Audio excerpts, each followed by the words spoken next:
Fallait que je fasse une intro courte, donc voilà. Vous vous rappelez, il y a 1 ou 2 mois, je vous parlais de l'APN, la AWS Partner Network, et j'étais parti à leur messe annuelle parisienne pour y rencontrer et interviewer pas mal de gens, et surtout partager avec vous qu'est-ce que la AWS Summit et qui sont les partenaires d'AWS. J'ai fait la même chose sur le Sens Summit, ou plutôt j'y ai fail, je vous invite à voir la vidéo, et en ce aujourd'hui, vous l'avez deviné avec le titre, on va parler de Google et du Google Cloud Summit.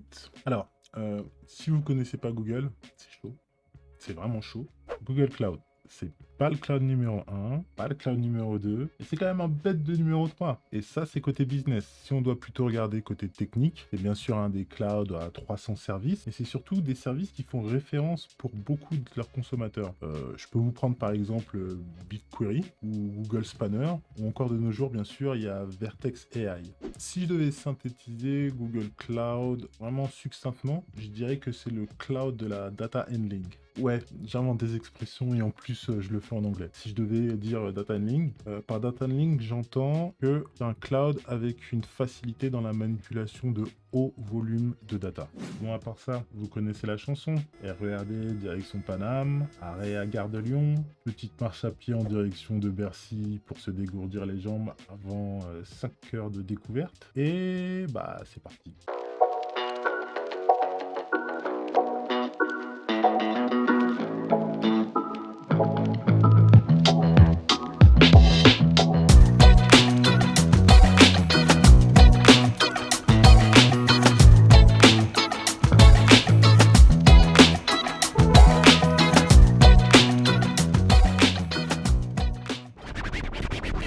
Converto, c'est un cabinet de conseil historiquement qui travaille sur l'optimisation de la conversion des sites web et des applications.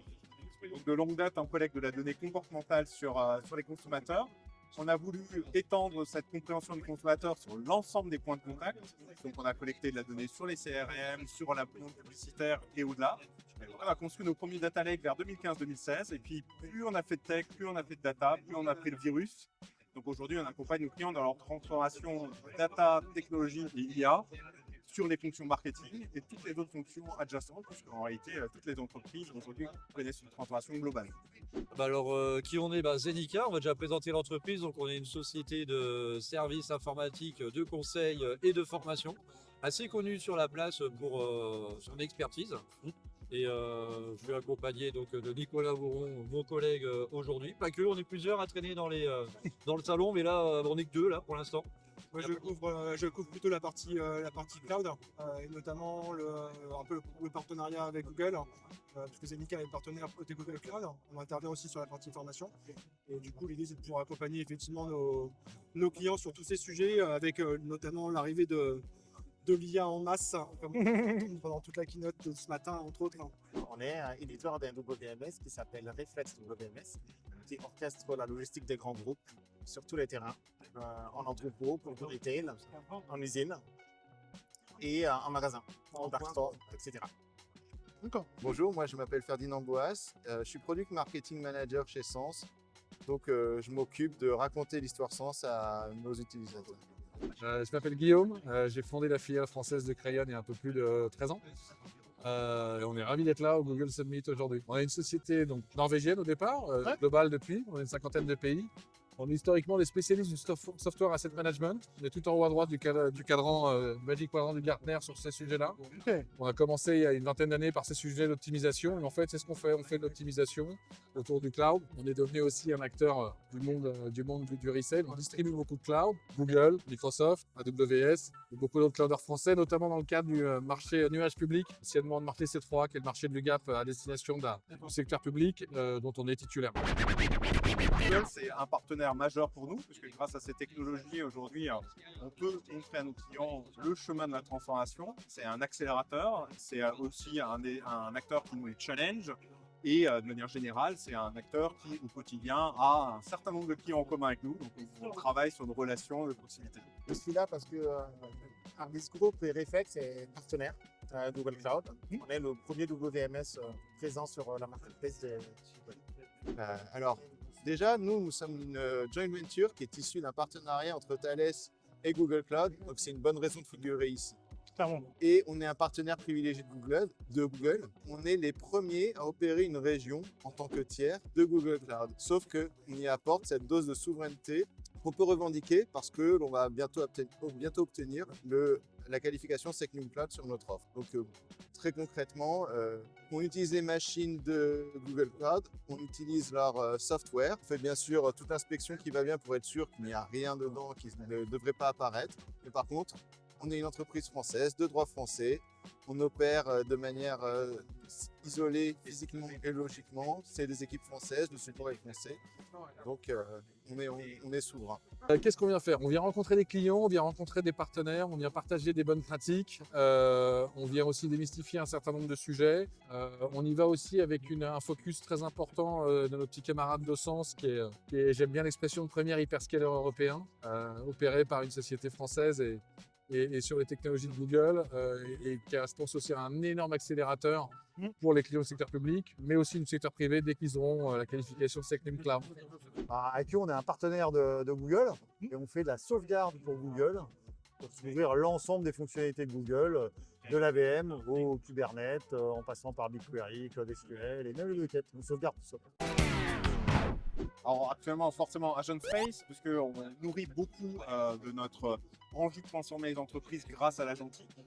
Pour nous, ça a changé tellement de choses. Donc, il faut commencer par un bout et puis il faut surtout avoir cette forme de safe place qui réunit l'ensemble des outils pour pouvoir le faire. Et donc, Agent Space, pour nous, c'est un bac à sable extraordinaire pour pouvoir présenter, mettre en œuvre les premiers cas et très certainement accélérer. On va voir aussi comment le produit évolue, comment il s'enrichit.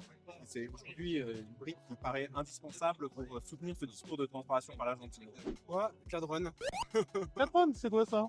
solution serverless de Google Cloud. Ah, Cloud Run, si, Cloud si, Run. si. Ah si, j'ai perdu mes cheveux dessus. Même. J'aime beaucoup ce produit et je trouve qu'il matche bien. Et pour être formateur, je côtoie beaucoup de clients. Il y a beaucoup de trajectoires autour de Kubernetes, justement, qui est un peu le de facto et qui a des très beaux intermédiaires, notamment chez Google sur Cloud Run, et qui n'a pas besoin de sortir un bazooka pour tuer une mouche. Ouais. Et c'est là-dessus où on va venir jouer cette expertise-là pour accompagner et pour que ce soit pertinent pour le client. Alors, ouais, moi je vais être plus moderne. Non, je suis en train de. Je sais pas si je suis en train de triturer Gemini ou si c'est Gemini qui est en train de me triturer, mais en ce moment, on est en train de faire connaissance de manière assez approfondie. En tout cas, je l'utilise beaucoup. Alors, je suis surtout en ce moment sur. Alors, je suis pas tant sur la 2.5, je suis resté sur la 1.5 Pro. J'utilise un petit peu à toutes les sauces sur des agents à titre perso en tant qu'assistant. Je m'amuse beaucoup avec. Et enfin, voilà, pour en faire. Je sais pas si à la fin j'aurai besoin d'une thérapie, mais en tout cas, on progresse tous les deux, et Gemini et moi. Un réflexe? Ouais. Parce qu'on y est. Donc, Ok. voilà, c'est réflexe, mais au-delà de réflexe, on voit les synergies apparaître avec du BigQuery, avec toutes les plateformes data, parce que Reflex, c'est un WMS qui génère beaucoup de données. Ces données-là ont vocation à être exploitées dans l'écosystème IT et supply chain de manière large. Et effectivement, le produit le plus naturel avec lequel on va naturellement collaborer, ça va être BigQuery. Si je ne dis pas Vertex, j'ai mes copains de droite qui vont me gronder. Et si je ne parle pas du Vertex Garden, je ne vais pas me promener dans le Vertex Garden, c'est pas bien. Non, je pense qu'en termes en tant que client final, je pense que Gemini, c'est quand même une claque extraordinaire. Je pense que c'est un pas en avant. Donc voilà, mais je vais quand même dire Vertex parce qu'ils sont nombreux, ils sont costauds. Donc, Un pain point que j'ai quand j'utilise Google, n'en est pas vraiment parce que j'ai fait un vrai choix. On a fait un vrai choix. On a testé plusieurs cloud providers parce qu'on vient d'un monde où on hébergeait nous-mêmes, par exemple. Donc on n'était pas obligé de commencer l'aventure sur Google. On a choisi la plateforme la plus adaptée à notre produit, la plus performante avec notre produit. Donc j'ai parlé d'un outil que j'aime bien, j'ai parlé de BigQuery parce que ça me permet d'aller vers le sujet pour nous. C'est d'ailleurs le produit qu'on présente. C'est l'IA, c'est Gemini, c'est Vertex, c'est l'agentique qu'on peut proposer avec notre produit basé sur les technologies Google, etc. Il y a de la data derrière, mais c'est aussi l'IA. Donc, je suis désolé, je ne réponds pas à la question, mais je n'ai pas véritablement de pain point. J'ai plutôt des choses positives à mettre en avant. il y en a toujours, mais si n'y en avait pas, ce serait dommage. Je pense que le pain point, c'est de réussir à se poser avec les clients pour leur permettre de mettre le pied à l'étrier, notamment dans dans tout ce qui est qualité et sensibilité de leurs données, pour savoir où ils vont la mettre, qu'est-ce qui doit être dans du cloud de confiance, qu'est-ce qui doit être les hyperscalers, comment l'utiliser correctement. Là, il y a un vrai travail d'éducation à faire, mais on le fait. Un Penpod, globalement, aujourd'hui, effectivement, dans le monde du backup, Google a une solution déjà de base qu'ils ont racheté récemment qui va couvrir l'environnement des VM. Ouais. Ben, nous, ce qui est intéressant, c'est pas gênant, on va dire, même si c'est un Penpod, on va dire, parce qu'ils ont une solution en même temps dans la maison. Mais c'est que globalement, on va montrer la valeur ajoutée qu'on a autour pour justement être capable de sauvegarder tous les services que Google met en avant. Petite question, est-ce que toi ou tes clients cherchent à identifier le meilleur cloud pour leur business? C'est fort probable. Eh bien, si c'est le cas, Cloud Mercato et sa Transparency Platform possèdent la plus grande base de données en ligne à propos du marché du cloud. On y compile des choses à propos du prix, des perfs, de la conformité, des localizations, et en gros, tout ce qui nous permet de qualifier un cloud provider, on essaye de le mettre sur notre plateforme. Ouais, et qu'est-ce que tu fais avec tout ça? C'est une très bonne question, monsieur le roux noir. Alors, pour commencer, on va t'aider à prendre des décisions avisées et affûtées. Ensuite, on peut te laisser à disposition cette base de données pour que tu puisses propulser tes idées, typiquement faire un service FinOps ou créer un moteur de recherche sur le cloud ou pourquoi pas entraîner une intelligence artificielle. Mais comme chez Cloud Mercato, on aime aussi les intelligences biologiques, et ben on propose un service un petit peu plus humain avec du conseil bien plus direct. Et du coup, si tu as une liste de questions ou si tu sens même que tu pourrais improviser des questions quand tu m'auras sous le coup, eh ben, n'hésite pas, clique sur le lien en description et tu pourras profiter de nos services. Sur ce, on retourne à la vidéo. On a testé plusieurs cloud providers, clairement. Véritablement testé nous-mêmes. Testé aussi parce que certains de nos clients nous emmenaient vers certaines plateformes parce qu'eux-mêmes étaient sur ces plateformes-là. On a pu benchmarker les performances et c'est sur Google Cloud que nous avons constaté les meilleures performances pour notre logiciel. Ça ne veut pas dire que c'est une benchmark globale et générique, mais en tout cas pour notre besoin et notre outil, c'est là où on avait les meilleures performances. En l'occurrence, oui, c'est aussi un de nos partenaires. On est premier, c'est d'ailleurs la même désignation que chez Google, aussi chez AWS. D'abord, on est au Google Summit, donc c'est un peu notre Google Day. Ensuite, chaque cloud provider a ses spécificités. Il y a un reach chez Google Cloud auprès de l'utilisateur final avec toutes les infos workspace, sécurisé aussi avec les technologies de sens qu'il n'y a pas chez AWS, qui fait aussi les choses très bien. Mais ça, c'est un vrai différenciateur et ça en fait un acteur, je pense, en devenir dans beaucoup de segments dont on va beaucoup parler. Alors, IQ, on fait du multi-cloud déjà aujourd'hui. Ok. On couvre déjà en fait les AWS, les Azure dans la même console pour permettre justement à ces clients-là de pouvoir demain, pourquoi pas, migrer leurs environnements dans Google. C'est une possibilité. Et après, pour les autres clouds, je dirais que ça va dépendre de leur politique par rapport à cette partie-là. Très bonne question. De ce point de vue-là, nous, on est aussi très pragmatique. Historiquement, on est gros partenaire de Google Marketing Platform et Google Ads. On est plutôt dans le métier premier de Google, ce qui a fait une certaine forme de glissement naturel vers le partenariat. C'est qu'aujourd'hui, quand on utilisait ces outils-là, la façon d'aller taper la donnée, c'est BigQuery. Donc, on est devenu connaisseur et sachant sur cette plateforme-là. Naturellement, c'est pas une excuse et au contraire, c'est un axe de développement. On enrichit aussi notre partenariat aujourd'hui avec AWS, qui est le deuxième partenariat qu'on a lancé. On va commencer cette année avec Azure, parce qu'on pense encore une fois qu'il faut être le plus agnostique possible. C'est pas tant les technologies qu'on nous propose qui aujourd'hui sont indifférentes que leur adoption. Donc aujourd'hui, notre client est finalement le seul donneur d'ordre de ce point de vue-là. On n'est pas là pour lui imposer. Par contre, s'il n'a pas d'avis sur la question, je pense qu'il y a des chemins plus rapides sur certaines technologies que d'autres. Donc on a quand même aussi ce rôle d'aide au choix qui n'est pas neutre. Nous, on est plutôt dans notre design, la façon dont on travaille passe aujourd'hui. Parce qu'on veut se concentrer avant tout sur le métier et la transformation des métiers. Donc, manage service, on adore, on prend, on exploite. On pense que le monde, ça doit être du Lego.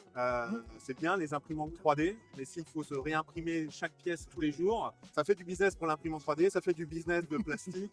Mais moi, je préfère personnellement faire mes projets avec des Lego. Ça ne fait pas les projets parfaits, mais c'est là aussi où on mesure que dans toute la démarche de prototypage, notamment on parlait de l'agentique il y a quelques minutes, il va falloir aussi accepter de faire plus vite, plus imparfait en première impression, Parce qu'à vouloir faire du parfait, on ne le livre pas. À vouloir faire du parfait, on est toujours en retard. Moi, je suis Yas. Moi, je suis Yas. Pourquoi tu adores les Lego? Qu'est-ce qui se passe? Et moi, je viens du système déjà. Voilà. Ouais, je viens du réseau. Ouais. Réseau, infra, voilà, c'est Compute Data Network. Voilà. C'est ma religion. Donc, ouais, plutôt Yas. Mais évidemment, ils font pas du Yas comme ça, comme on vend du pass, ou du cash, ou ce que tu veux. Whatever, radio service. Je suis un peu entre les deux. Donc je viens aussi un peu comme Olivier de l'infra pure, je fais du réseau, j'ai fait du système et j'aime garder ça et à la fois je trouve cette solution très intéressante pour toutes les offres, hein. Voilà, ça reste ça. Et je trouve qu'elles peuvent être aussi très pertinentes pour les clients dans certains contextes, hein. Donc c'est pas quelque chose à enlever, hein. Maintenant, en tant que vraiment techos et expérimenté, hein, bah, c'est le YAS, c'est la base, quoi. Très bien. La vie, quoi. Oui, la vie, je suis d'accord. Et faut développer en Bash. Oui, je suis d'accord. J'attends le prochain serveur web en bash. Parce que le bash, c'est la vie. C'est très facilement. Merci beaucoup, les gars. Ah, moi, je suis SAS. Pourquoi? Je suis SAS parce que je crois que le marché va vers le SaaS, tout simplement.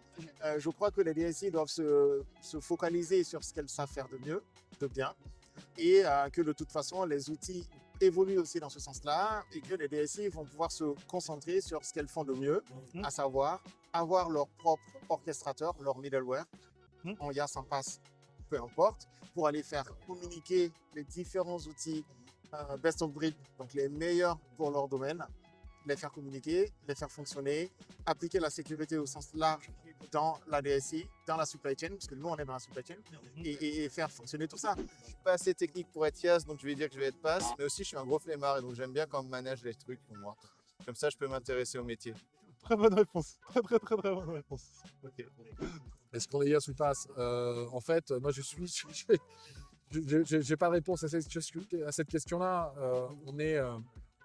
On a une transformation qui se passe dans même la définition du cloud. Il y a quelques années, on définissait le cloud plus comme une infrastructure.